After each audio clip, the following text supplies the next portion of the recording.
Welcome home to USA Global TV and Radio, a place where dreams take flight, with authentic storytelling, diverse perspectives and meaningful conversations, where global stories unite and bridges are built beyond all borders. Discover world-class education, entertainment, hope and inspiration. Together, we're building bridges worldwide.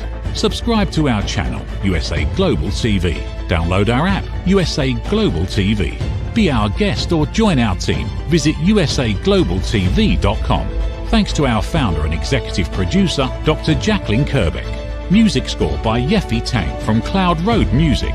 Voiceover artist Mike Porter. Creative direction by Paul Garcia. USA Global TV and Radio, your home for global connection. All rights reserved. This video and its contents are the exclusive property of USA Global TV and Radio. Unauthorized use, duplication or redistribution in any form is strictly prohibited.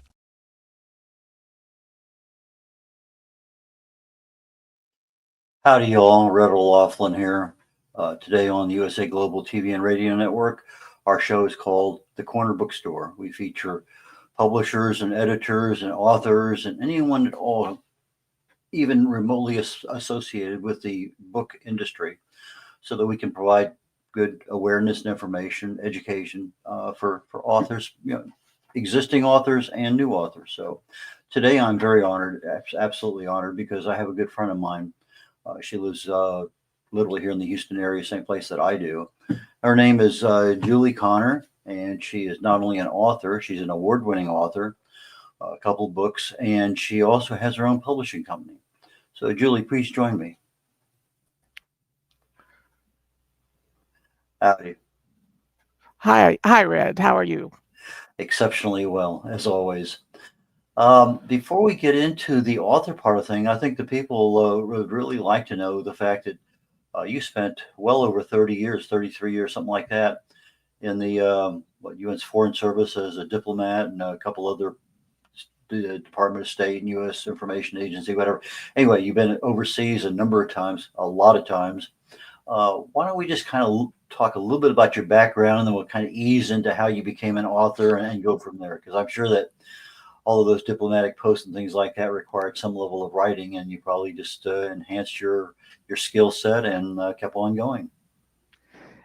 Yes, well, if anyone looks at my author website, you'll see that I actually thought I was going to be a writer from the time I was quite young. And I got my undergraduate degrees in English and history, and then a creative writing degree from the University of Houston. And I thought I would be just a straight writer or maybe a journalist. But, things happen, life gets in the way, and I ended up joining the U.S. Foreign Service. And it turns out that writing is a skill that you have to have for the Foreign Service. You have to write lots of reports back to Washington. In my case, I was the press attaché for the embassy on a number of occasions. So I wrote press reports, I wrote speeches for the ambassador. I wrote anything you can imagine, I was writing it. So I had a lot of writing in the job always, but it was more professional writing. It wasn't so creative writing. So I did spend 33 years, the majority of it overseas at 9 different postings overseas in 7 different countries. And when I would be rotated back to Washington, I would work first at the United States Information Agency, which handled press and cultural affairs overseas. And then later, USIA was folded into the Department of State. So then I was working at the Department of State. And again, everything I did required a lot of writing, whether it's reports to and from the field in Washington, or reports to go up to the higher ups, or evaluations of programs or whatever. So I did a lot of writing, but it wasn't creative.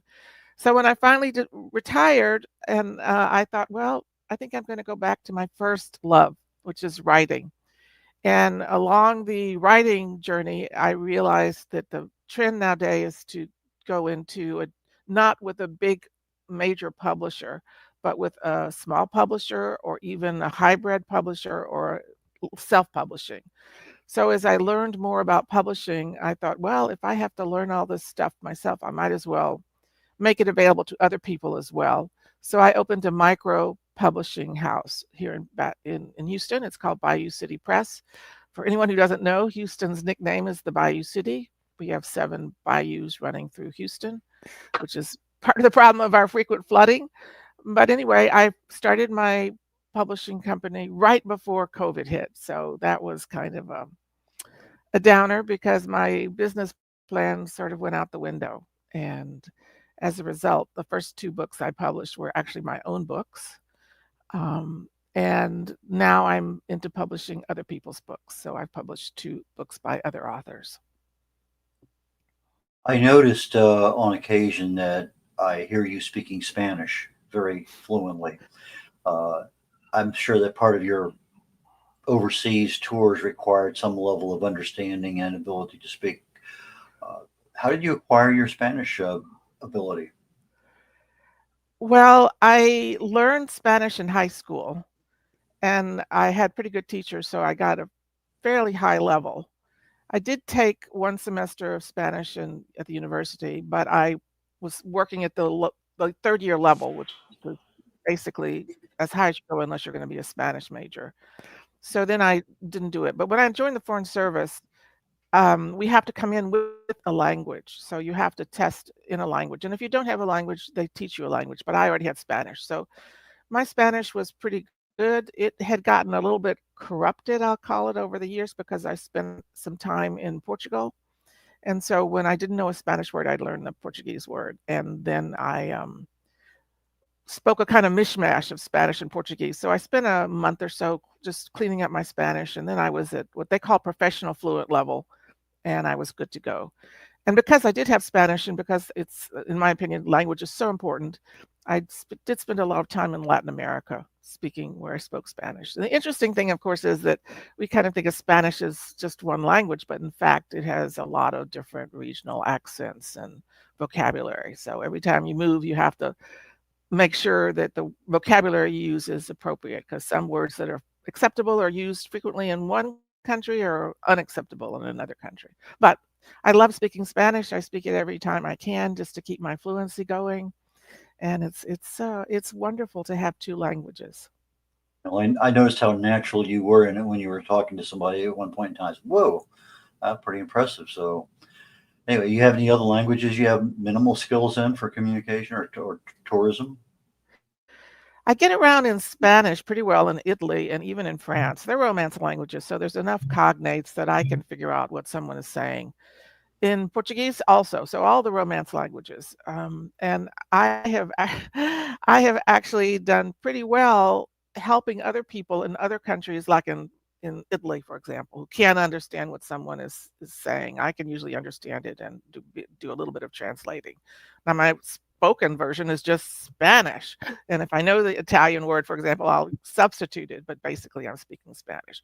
The interesting thing is I can do that more easily than a native of one of those languages can. For example, Spaniards claim they don't understand Portuguese at all. The sounds are so different, they'll just say, I don't know what they're saying, whereas I know what they're saying. So anyway, it's just interesting. Languages are interesting.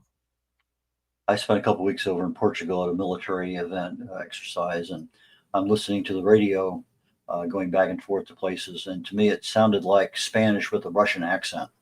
Of course, this was continental Portuguese, which is different than the Brazilian Portuguese, which is what I studied a little bit before I went over there. And I'm trying to speak to people, and they look at me. I know what I'm saying. I can read it, but they just have a problem with the interpretation of the way I'm saying things, and it is what it is. Anyway, let's That's get into exactly your. right. That's exactly right. Brazilian Portuguese is quite different from Portuguese. The Portuguese say that they speak the correct language, and of course they do. They're the mother country. But if you talk to a Brazilian, they'll say, "Oh, we're 10 times bigger than Portugal. Who do you think? Which accent should you have, or which vocabulary should you use?" And that answer is pretty obvious too. But let's get into your writing because you and I share something. We did it actually the same year, 2016. We both walked the Camino de Santiago. I had intentions of writing a book about it. It's still on my intention list. It's up there on my whiteboard right now. And it hasn't happened. I've written 4 or 5 other books in the meantime since that point in time. And it's still up there on my list of things to do. But you actually wrote a book on the Camino and it won awards. So let's talk about why did you choose to write about the Camino? And first of all, what is the Camino so people know? And why did you choose to write about it? And why was it your first book? So the Camino de Santiago is an ancient pilgrimage route. It starts anywhere in the world, but it used to in the Middle Ages start somewhere in Europe. But it has to end, or it does end, in Santiago de Compostela in northwest Spain. So Santiago de Compostela is the place where the Apostle St. James is buried. And since his grave was discovered in 822 or 824 AD, pilgrims have been going to this burial site. So in the Middle Ages, and I'm talking about the 1200s, 1300s, even 1400s, it was a huge pilgrimage route. And there were three big pilgrimages that the Christians would make. It would be to Rome, to Jerusalem, or to Santiago de Compostela. So thousands of pilgrims in the Middle Ages would walk out their front door and walk or ride horseback or go in a cart or whatever, all the way from wherever their home was to northwest Spain. And now, starting about the 1400s, then the situation changed. Plagues, wars, the Reformation, pilgrimage numbers dropped off. So, from many thousands of pilgrims annually in 1300, let's say, by the time I learned about the Camino in 1972, only a few hundred were making the pilgrimage. But for reasons that we could talk about, there was, after all of a sudden, a big explosion of interest in the Camino. And the year before COVID, more than 300,000 people walked the Camino. And that's an underestimate because that's only the people who bothered to go and register their journey, their pilgrimage, and receive what's called a Compostela, which is the certificate saying you've officially done the Camino. So, to go on the second part of your question, I had read about the Camino de Santiago way back in the early 1970s in a book by James Michener called Iberia. And chapter 13 was all about the Camino. Now, back in 1970, no one was really walking the Camino, and he certainly didn't. He was driven there by his wealthy Spanish friends. And he wrote about it, and he walked a small segment just to see what it felt like to walk this route. But that his chapter piqued my interest, and I thought, I want to do that. But back in the 70s, I was young, poor, and had to work. So I didn't do it. But it was in the back of my mind always, someday I want to do the Camino. So when I was retiring, finally, I said, okay, this is going to be my first long trip. And it was. And I set out with no intention of writing a book. But you have many long days of just walking and thinking, and parts of the Camino are still pretty empty. So you have a lot of time to think. I kept thinking, I wish somebody had told me this, or I wish somebody had warned me about that. And after my Camino, when I was back home, I thought, I'm going to write those things so that people know those things. And that evolved into a book, which is both how to, that is, if you're thinking about the Camino, here's some things you should take into consideration, and also a memoir because it incorporates my day-to-day journal of my own Camino, which I'd kept a journal along the way. So I didn't plan to write it, but it just emerged. It wanted to be born, so it was. Well, we have a copy of that we can put up here on the screen real quick. There it goes. It's kind of an unusual cover because it's got a lot of stuff, and I know there's a little bit of a story behind that. So let's talk about your cover. Well, I knew what I wanted. I wanted something that was going to be a mosaic because Spain's mosaics are incredibly beautiful. But I'm not a visual artist, so I needed someone to design it for me. So I hired a Spanish graphic artist and who's a book designer, and he made the framework, which I really like. And then he started plugging in pictures, and I would say, okay, I like this one, I don't like this one, I like this one, I don't like this one. And the one we got, well, let me just say that the top left corner, you see that's the feet and the arrow. So most people walk the Camino and they follow the yellow arrows, which are the guide marks to how you get to Santiago de Compostela. So I wanted that one. And then the next one down, which is the blue door with all the shells. The shell is the symbol of the Camino. So I thought that was beautiful. And then below the shells are the walking sticks. And all pilgrims almost are carrying a shell and a walking stick. Then the bottom picture is the stained glass windows of the cathedral at Leon. They're the most beautiful, incredible stained glass windows, if you like that you can see. Now, the windows at Chartres Cathedral in France are very famous. I've seen those and they're beautiful, but I want to tell you the stained glass windows at Leon are every bit as beautiful and not nearly as well known. So then going up the right-hand side, we have the yellow scallop shell, which is a symbol of the Camino. And then I insisted I wanted an image of something besides walking. Almost every book on the Camino shows a single person all by himself walking a lonely trail. And yes, probably the majority of pilgrims do that, but you don't have to do that. And so I have this picture of this bus right in front of the cathedral at Santiago.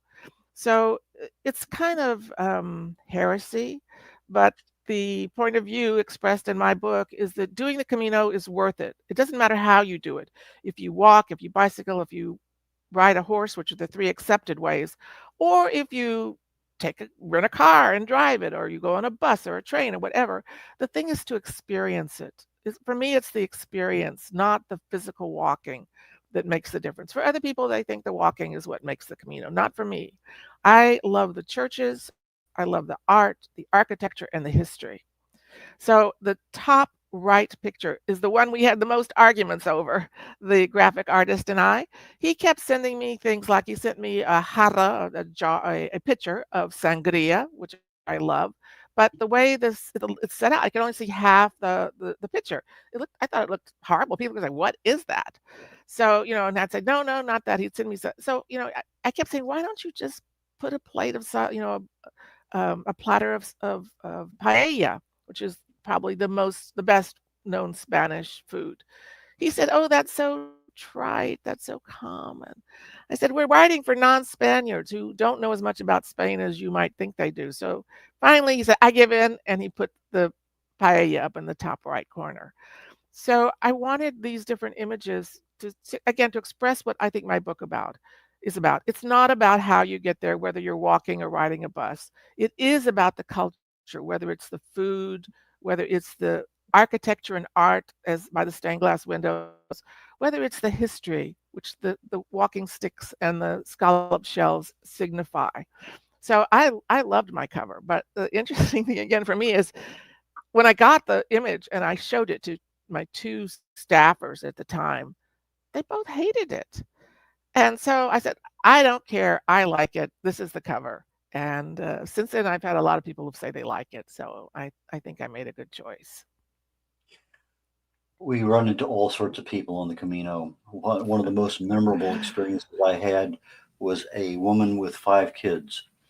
And she was walking, and the kids, I think the youngest one was she had to carry the baby most of the time. But as a kid herself, her parents took her on the Camino de Santiago in a particular VW bus. Well, later on in life, she was able to actually find that same VW bus, had it renovated. She grew her family. I think the oldest is 6 or 7, 8, something like that. But her husband, they would spend the night in the bus. Her husband would drive to the next location, wherever that was, 10 miles, 15 miles, whatever it was. He would drive there, and then the family would walk to wherever the car was. Well, he would get out of the car, lock it up, and then join them and then walk the rest of the way. So he was dropping them in the morning. They would spend the night in the bus. The next day they would walk. He would join them back, and then as a family, they would continue walking.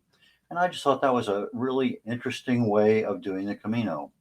And I'm looking at the clock, and we're just about midway through. So I'm going to go ahead and pause for a commercial break here. And then we're going to pick it up again, and we're going to go back into your books and publishing. Ever dreamed of hosting your own TV show, sharing your story with a global audience? Now's your chance to shine. At USA Global TV and Radio, we make it easy for you to create, host, and broadcast your very own TV show. Whether you're a storyteller, entrepreneur, or industry expert, we help you bring your vision to life. With our exclusive interview, live streaming, and podcasting training, you'll gain the skills and confidence to captivate your audience. Our global platform ensures your voice is heard worldwide.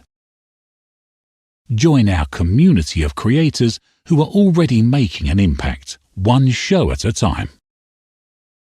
Step into the spotlight. Host your own TV show on USA Global TV and Radio. Book your discovery call today at usaglobaltv.com.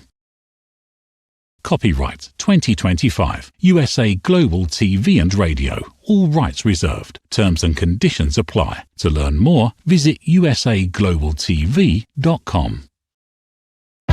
USA Global TV and Radio proudly presents Steve Klein Art at steveklein.art. My name is Steve Klein, born Manchester, England, 1953. My quest in my lifetime is to create artwork from my soul and the deepness within my wildest dreams and fantasies. In 2012, my heart stopped when I was given too much anesthetic for a minor knee operation, and this near-death experience took me to another multi-dimensional world, an out-of-body experience, and I was given the gift of being blessed by an overwhelming, burning passion to become, for the very first time in my life, an artist with an eternal, passionate desire to bring my art, which I've named multi-dimensional, subliminal, freeform art, to the world, as only 3% recover from what I experienced, and now in my golden years want to release my cosmic, vital energy through my art to allow people to be a part of my cosmic dance. To learn more, email roccogoodwine@gmail.com. For VIP pricing, mention USA Global TV and Radio.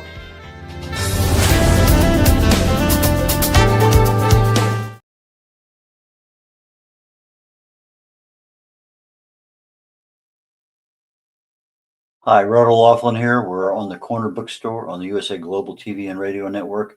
And my guest today is Julie Connor, author, publisher. So let's get back to Julie and continue our journey down her author career. And I know you finished the first book, it won an award. You went back and you actually took the Camino again more recently on a horseback, which I think is extremely fascinating. And then you also wrote another second book, A Baby with Three Families from Two Countries, One Promise, or some combination thereof. So let's talk about wrapping up the Camino book. It won an award, and then you went back and rode the Camino on a horseback, and then you wrote another book. So let's kind of go down that path for a short while. Well, yes, my first book won 5 awards, including an award for the cover. So that made me very happy that an expert on covers thought that the cover was well chosen. The second book that I want to write, but frankly, I'm a terrible procrastinator, and I've spent a lot of time on other people's books in the last couple of years. But I am going to write a much shorter book about riding the Camino. It's a totally different experience. And it's not for the traditional pilgrim who wants to walk and thinks that that's the essence of the pilgrimage, which I don't. So I'm going to write a book about what it's like to ride the Camino. So that was my second book. But I did that after I actually wrote my second book. My second book was a COVID book. I was trapped in my house like everybody else was, unable to do what I wanted to do for my second book, which was to ride the Camino. So I sat around thinking, what can I write that doesn't require any travel or research? And I thought about a book that I had wanted to have back in the early 90s when I adopted my son. I tried to get a book about adoption to read to him, and I couldn't find anything like I was looking for. So I ended up writing a little book for him, which I would read to him at night. When I adopted my son, it's interesting. When you're a parent, you don't have to take any classes or any training in being a parent. But if you adopt, at least where I was, which was overseas, we had to take parenting classes for adoption. So I learned quite a bit. And one of the things was tell your child from the earliest age that they are adopted and explain what that means and tell them that they are a chosen child and much loved, which is, of course, true. So anyway, there I am in COVID thinking, I wonder if anyone ever wrote that book that I wished I'd had back then. And now, fast forward 30 years, and of course, there's the Amazon and internet and all that. So I researched it on Amazon, and there still was no book like the one that I thought adoptive parents could use to read to their child, their young child. And so there wasn't. Now there's some very cute little books for adoption for children, but they're not what I was looking for. So we could talk about how my book is different if you're interested. Absolutely. And we can pop up the cover also so people can see it.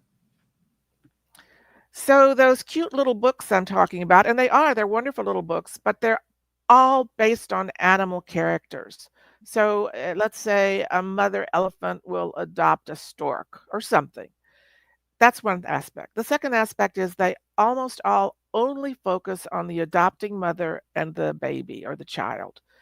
That's not what I wanted. I wanted a book that was based on human characters. I wanted a book that explained the full range of people involved. Everybody from the consul who has to give the baby a visa to the family dog, the grandparents, everyone. And most importantly, I think for the children, their burning question often is, why didn't my mommy want me? So I try in the book to explain the biological mother's feelings and how important it is for her to allow her child to have a good start in life. So I ended up writing this book and publishing it, and it is still the only book of its kind on the market. There are no other books like this. And the most important thing for me, frankly, is that in the back of the book, I tell parents this is not the Bible. This is a book for you to use with your child. Theoretically, the book is for pre-readers. So you can change the name when you're reading it. You can substitute your own child's name for the name of the child in the book. You can put your dog's name instead of the dog's name in the book. You can change everything. I have a flag for an unknown country, a non-existent country. You can paste the flag of the country from which your child was adopted into the book. You can make whatever changes you want. You can rip out a page. If your child was not adopted internationally, but locally, domestically, then just rip those pages out and don't even read them. It's not necessary. But it's a guide for parents to use to talk about this subject with their adopted child. And sometimes it's really hard for parents to talk about it. You know, in the past, let's go back a ways. Many times parents didn't tell their children that they were adopted. And of course, no, nowadays that's no longer possible. With DNA, family secrets are all coming out. As an author, we go through many different phases of our writing, and one of them is editing. And you've had an experience in writing and other things. Did you find editing to be any easier with your background experience, or was that something that you had to rely on somebody else to help you? No, I've done all the principal editing for the 4 books I've published. I'm an English major, and I think I'm probably a better editor than I am a writer, and I'm best a reader. I'm a reader, really, reading is my thing.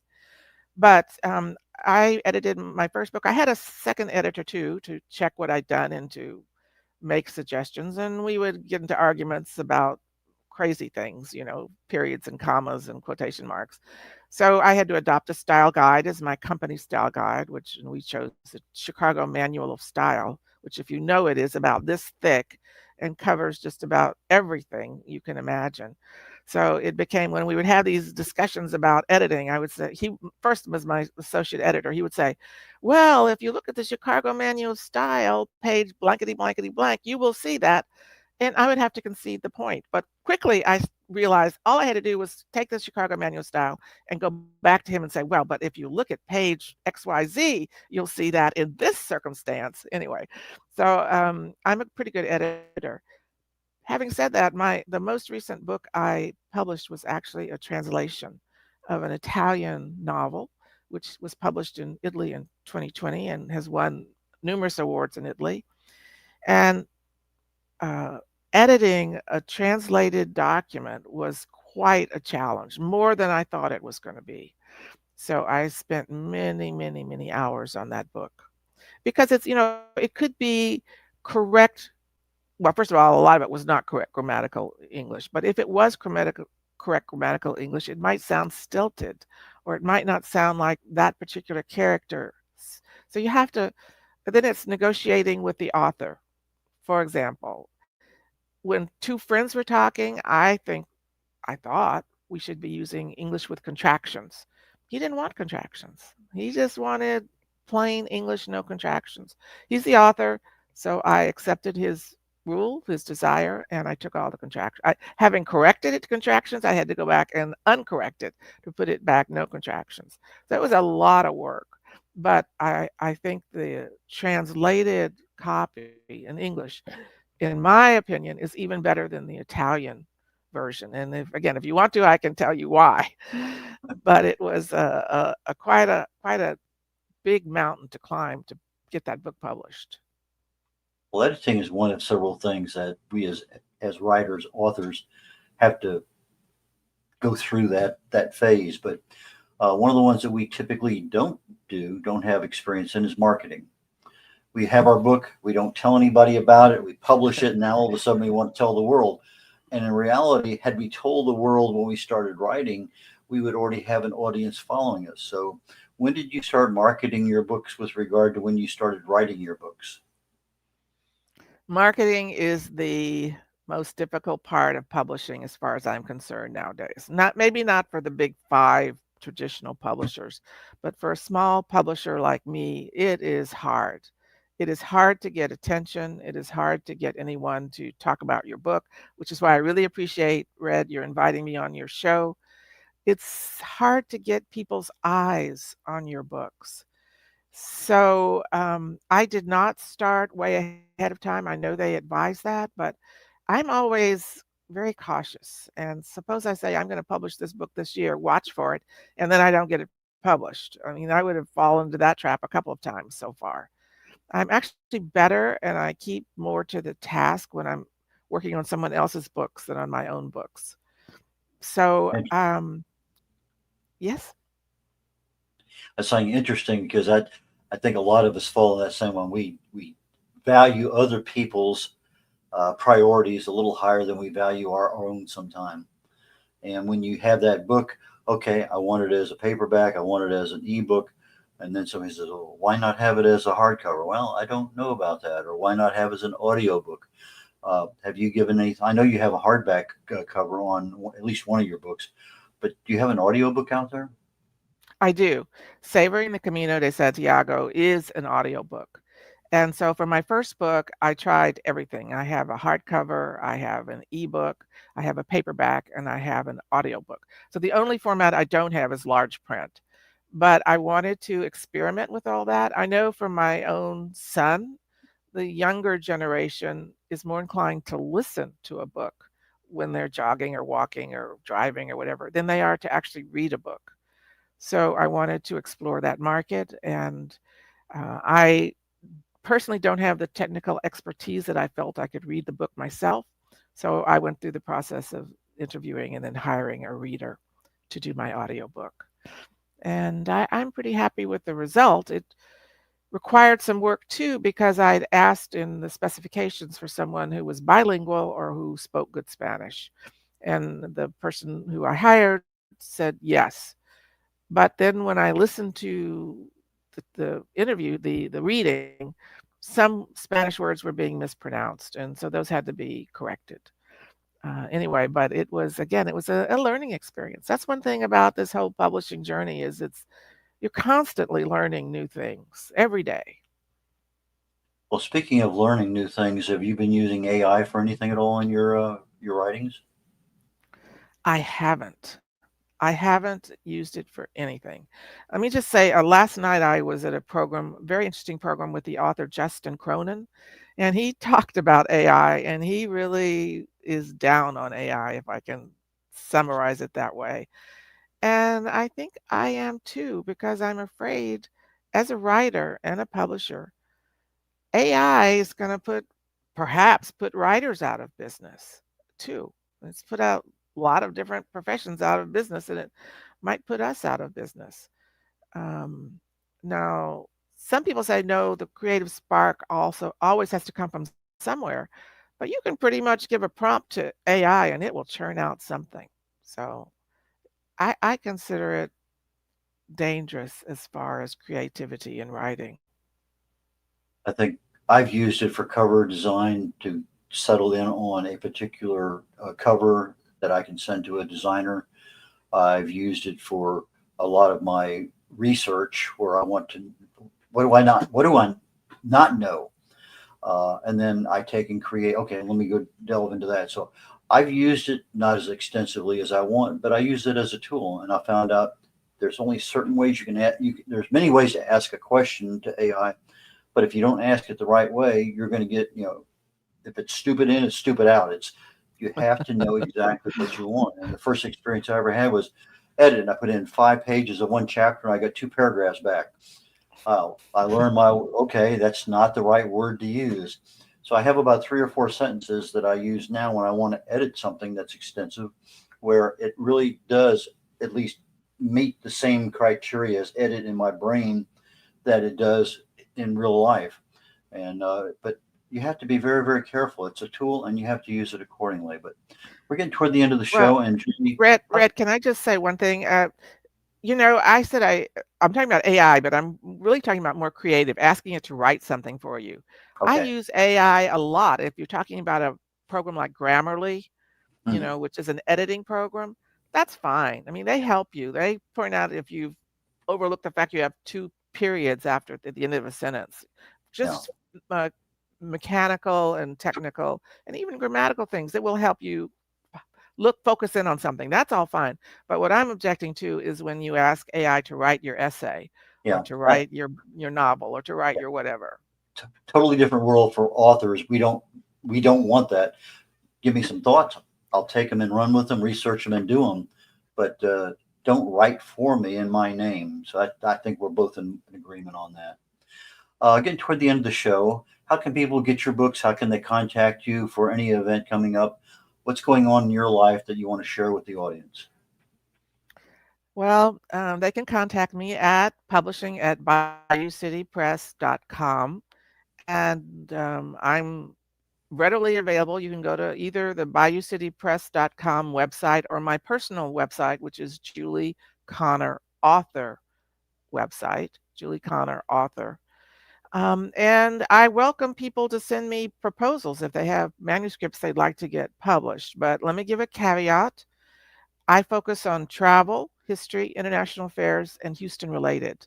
So I love poetry, but I'm not going to publish poetry. I don't consider myself competent to edit poetry, so I'm not going to take a poetry manuscript. But anyway, all the submission requirements are on my website. That is bayoucitypress.com for anyone who might want to send me a manuscript.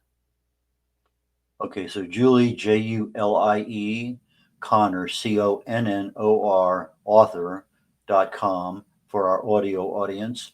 And for Bayou City, it's BAYOUCITY press, PRESS, no dashes, no periods, anything.com.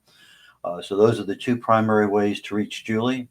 And I really and truly appreciate your time today. And I'm sure we're going to bump into each other here in the not too distant future. So take care.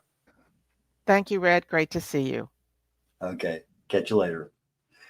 Very shortly, in less than a minute, we're going to be switching out, ending this particular show here on the Corner Bookstore. My next show here on the USA Global TV and Radio Network is called The Wise Ones. My guest today is John Mahaffey. He was a golfer back from about 73 to 99, professional golfer, won well over a dozen events. He's also written some books, and he's a motivational speaker. He's a lot of things. My first professional golfer that I'm having on my show, so I'm looking forward to that. So please join me for that. And immediately following that one on my other show today, I do 3 in a row. Talking Heads is what would I do is my primary focus. And today I'm talking about light therapy, primarily red light therapy. So Please join me if you can. If not, catch us on YouTube, on USA Global TV, on the archives. Bye, you all, and catch you next week. Bye now. In a world full of noise, misunderstandings, and interruptions, master the art of listening with Dr. Jacqueline Kerbeck. Dr. Jacqueline Kerbeck is the listening mentor of USA Global TV and Radio and the Amazon #1 best-selling author of Mastering the Power of Elevated Listening. Elevate your listening. Elevate your life.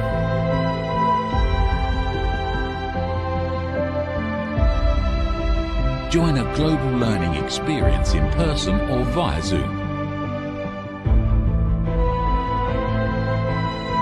Reserve your spot today. usaglobaltv.com/book-your-session or drjacqueline.thinkific.com. Join Dr. Kerbeck's listening courses or hire her to unlock deeper connections and authentic conversations. Have you ever felt unheard?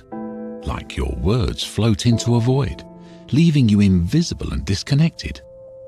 How about feeling judged, when assumptions overshadow your truth, leaving you misunderstood and defensive?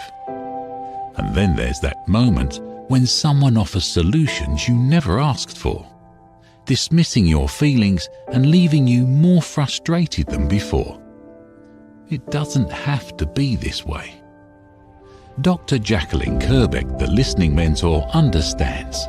She's here to help you reclaim your voice, build stronger connections, and create meaningful conversations that inspire understanding and mutual respect. Through her groundbreaking books, online and in-person courses, and interactive workshops, you'll learn how to navigate life's most challenging interactions. Discover the power of elevated listening and transform how you communicate. Master setting boundaries and asking permission to protect your peace.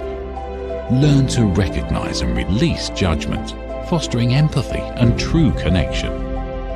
Dr. Kerbeck also offers personalized coaching, one-on-one or group sessions designed to fit your unique needs. Whether in person or virtually on StreamYard, her guidance will empower you to thrive. You don't have to struggle alone. The path to deeper connections and better relationships start here. Visit drjacqueline.com or usaglobaltv.com.